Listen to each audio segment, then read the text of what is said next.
Yeah. Birthday celebration po ni Sunshine Dizon kagabi. Naku, sorry siya, hindi ko nakapunta. Medyo busy-busyhan. Ayun. Pero sabi ng iba, napaka-exciting at talagang engrande ang dating. Mala Encantado. Ganun ba? Ganong katindi. Kaya super kakaiba. Eto, panoorin niyo po. Witness it. 22nd birthday ni Sunshine Dizon, Mala Encantadia ang selebrasyon. At ang kanilang simpleng tahanan ng pinagdausan na okasyon, mistulang parang naging karya ng Lereo sa ganda. Well, it started out as parang para maiba lang. So, Mr. Jean,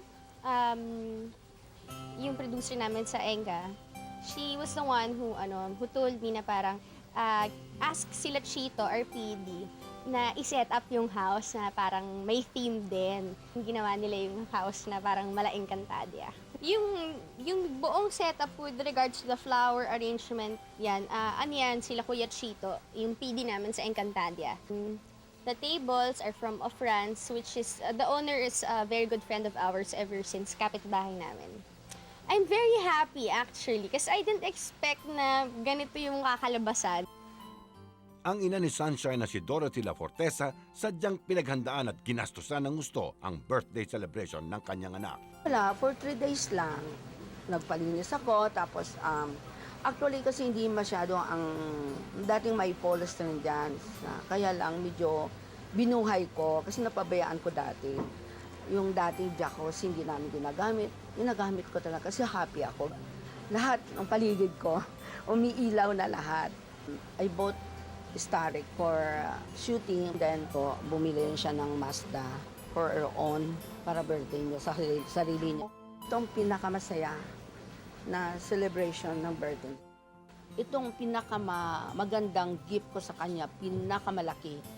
Dahil gusto ko ma-express ang anong ko sa kanya, ang feelings ko, ang pagmamahal.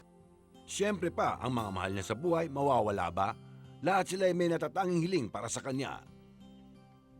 I'm happy for you, for all your success in your career, and I wish you all the happiness that you deserve.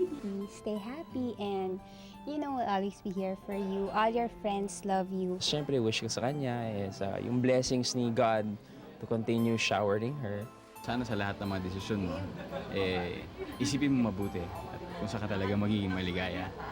Kung ano man yan, I will be here behind you para supportahan ka. For all of the things I admire about you, well, I just want you to know, and I want everyone to know all these things about you.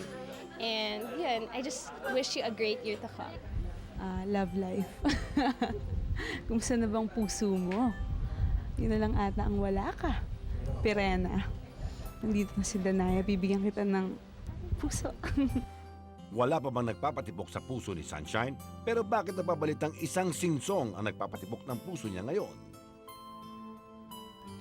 Well, she's a very nice person. I would even say I would be very lucky kung maging kami. Pero, di ba, open-ended yun. Si Sunshine, matapos ng pagdaraos ng hindi makakalimutang okasyon sa kanyang buhay, wala na raw halos mahihiling pa.